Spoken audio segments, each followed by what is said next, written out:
one of the, I think what we're talking about is identifying activities, ways of reaching various different parts of the community.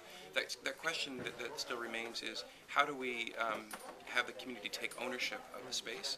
And I think that there's a lot of great ideas about how we might reach out and engage people, but what are the ways that we can move beyond the engagement to them truly feeling that the space is theirs, that they have an ownership, a responsibility for it.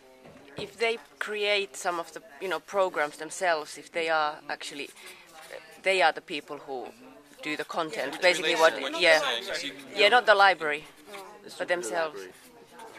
And also that we really give the space for them. We say that, okay, now this space is for you, this library, you have paid the taxes and you own this space. And we as librarians, perhaps, we go now outside and you can use this space. What do you want? Do you want to have a party here? Or do you want to have dancing here? Or do you want to have a whatever political discussion? But you say, this is your space. This is not ours. And I think one of the things I heard you say, Rolf, is this idea of bringing them in to say, yeah, this is your space, but actually structuring activities that facilitate that discussion. Yes, that's right. Yes. And there's an important piece there where it's about bringing them in, but also facilitating a process so that they can understand what it means to be engaged. Yeah. Other ideas about that?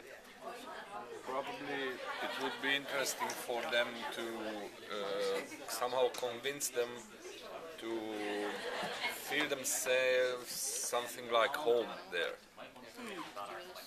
I don't know, by bringing something from their own homes, like a poster, like a photo, like a chair, or I don't know. So a reflection. Yes. So I bring something from my home into that place. I don't know what. It has to be thought about. And so when I go there, I somehow feel it like it is mine. It's something from me there. So I own this corner or this place on the wall, and it's a feeling which could bring the people more often there. So perhaps one of the activities would be to encourage people to bring personal things so they see a reflection of themselves. Decorate or whatever the place with their belongings.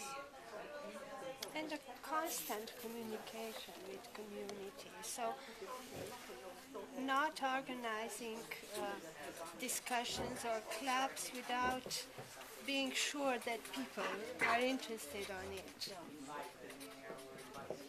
You could supply this, bringing your own stuff. You could supply it by bringing a story about this chair. This is a story, and then you can bring your chair and change it with that chair. Bring the story home, and then your chair is in the library, and then you bring your canary bird and change it with the chair. So you bring some of the other. And periodically you can change the chairs with tables or with whatever.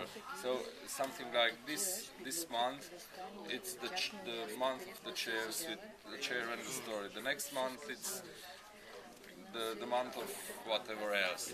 So you are not in this position that in some time you have no space for the stuff they bring in. So it seems a key theme that you're talking about with the chair example, and Rolf both talked about with the nails painting, is that the facilitation, something about it has to encourage members of different parts of the community to engage with one another. Is that right? Bringing a part of their own story, bringing a part of themselves. Because part of the community engagement is that our community is diverse, and so how do you facilitate that ownership across diverse groups?